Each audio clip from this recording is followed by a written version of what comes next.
দক্ষিণ Sudan Uganda সীমান্তে নতুন করে সংঘর্ষ। সেনাবাহিনীর মুখোমুখি গুলিতে নিহত হয়েছেন অন্তত ৬ জন।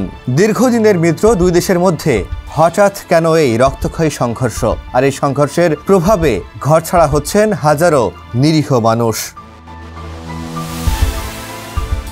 ঘটনাস্থল দক্ষিণ সুদানের কাজোকেজি এলাকা। সেখানে সোমবার সংঘর্ষে প্রাণ হারিয়েছেন সাউথ সুদান পিপলস ডিফেন্স ফোর্সের ৫ সদস্য এবং উগান্ডার এক সেনা। রয়টার্স জানাচ্ছে, এই সীমান্ত বহু অংশে স্পষ্টভাবে নির্ধারিত নয়, আর সেই অনির্ধারিত সীমানায় এখন রক্তাক্ত।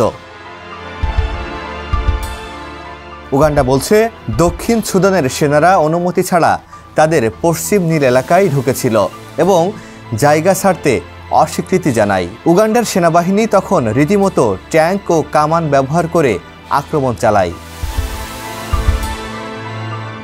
অথচ দুই দেশের সম্পর্ক এতটাই ঘনিষ্ঠ ছিল যে দক্ষিণ সুদানের গৃহযুদ্ধ চলাকালে কিরের সরকারকে সরাসরি সামরিক সহায়তা দিয়েছে উগান্ডা।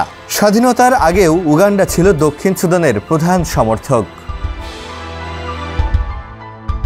এই সংঘর্ষের জেরে সীমান্তবর্তী গ্রামগুলোয় দেখা দিয়েছে তীব্র আতঙ্ক।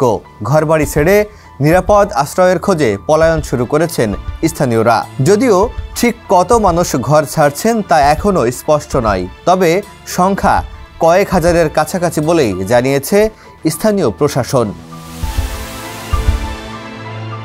এদিকে এসএসপিডিএফ জানিয়েছে, দুই পক্ষের মধ্যে সংঘর্ষ হয়েছে সত্য, তবে তারা শান্তিপূর্ণ সমাধানে আগ্রহী। যৌথ সীমান্ত কমিটি ইতোমধ্যে আলোচনায় বসেছে যেন ভবিষ্যতে এই সংঘর্ষ আর না ঘটে। তবে বিশ্লেষকরা বলছেন, এই সীমান্ত সংকট যদি দ্রুত সমাধান না হয় তবে মানবিক বিপর্যয় নেমে আসতে পারে গোটা অঞ্চলে। ডেস্ক রিপোর্ট, সমকাল।